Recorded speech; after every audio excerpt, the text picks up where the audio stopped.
નમસ્કાર દર્શક મિત્રો, ખબર છે .com પરથી હું દ્રશ્ય નાયક આપ સૌનું સ્વાગત કરું છું.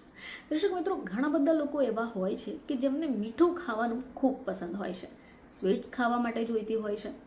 રાત્રે અથવા સવાર દરમિયાન એકવાર તો જો સ્વીટ ખાવા મળી જાય તો તેમનો દિવસ સુધરી જતો હોય છે. હવે આવામાં ઘણા બધા લોકો બહારથી જ મીઠાઈ ખરીદીને રાખી લેતા હોય છે. ઘણીવાર એવું થાય કે આ મીઠાઈ બગડી પણ જતી હોય છે અને જો ભૂલથી ખાઈ લઈએ તો નુકસાન તો આપણને જ થવાનું. હવે ઘણા બધા લોકો ઘરે રહીને પણ આવી મીઠાઈને ટ્રાય કરતા હોય છે. દર્શક મિત્રો, તમે નારિયેળના લાડુ વિશે જાણ્યું છે? ઘણી બધી જગ્યાઓ પર બહાર લોકો ખરીદીને ઘરમાં રાખતા હોય છે અથવા ખાતા હોય છે. પરંતુ જો તમે ઈચ્છો તો સરળતાથી તમે ઘરે રહી આ નારિયેળના લાડુ બનાવી શકો છો.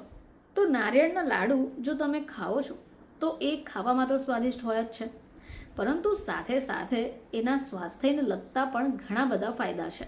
જો તમે નારિયેળના લાડુ ખાઓ છો તો એનાથી તમને સ્વાસ્થ્ય સંબંધિત ફાયદા પણ થઈ શકે. ચલો આજે આપણે જાણીશું કે ઘરે રહીને નારિયેળના લાડુ કઈ રીતે બનાવી શકાય, અને એ પણ સરળતાથી.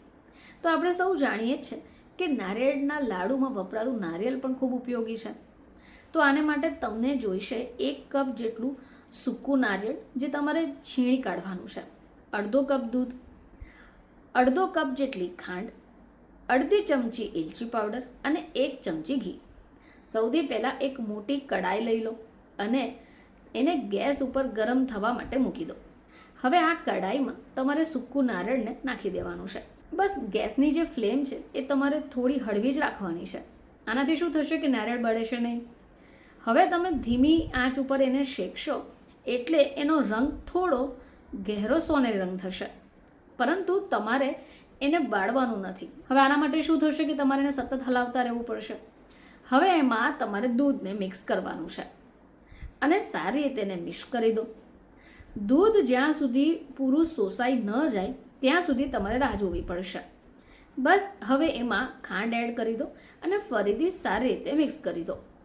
હવે આ જ મિશ્રણમાં તમારે એલચી પાવડર અને ઘીને પણ એડ કરવાનું છે. ફરીથી એને સારી રીતે મિક્સ કરી દો. હવે આ જે મિશ્રણ છે એને સારી રીતે થવા દો, જ્યાં સુધી એક ગાઢ પેસ્ટના ફોર્મમાં નહીં બની જાય. હવે આ મિશ્રણમાં તમારે ઘી અથવા દૂધ અલગ અલગ થવા લાગે ત્યાં સુધી તમારે એની રાહ જોવી પડશે. એકવાર આ દૂધ અને ઘી અલગ થઈ જાય એટલે સમજી લો કે તમારી રેસીપી રેડી છે. હવે તમારે આ મિશ્રણને થોડું ઠંડુ થવા દેવાનું છે. થોડું ઠંડુ થાય બાદમાં એને હાથની મદદથી ગોળ આકાર આપી દો. હવે મિશ્રણ ઠંડુ થઈ જાય એટલે તમારા બંને હાથ ઉપર ઘી લગાવવું પડશે અને એને ગોળ આકારમાં વાળી દેવાના છે. બસ તૈયાર થઈ ગયેલા લાડુને એક પ્લેટમાં ઠંડા થવા માટે મૂકી દો. તમે જો ઈચ્છો તો ફરી એકવાર જે સૂકું નારિયેળનું જે છીણ હોય છે તેમાં પણ રગદોળી શકો અને એક એરટાઇટ કન્ટેનરમાં ભરી દો. દર્શક મિત્રો, આટલી સરળતાથી તમે ઘરે રહી નારિયેળના લાડુ બનાવી શકો અને એની જયાફત પણ ઉઠાવી શકો છો. ફરીથી તમારી સમક્ષ હાજર થઈશું. ત્યાં સુધી જોતા રહેજો ખબર છે .com.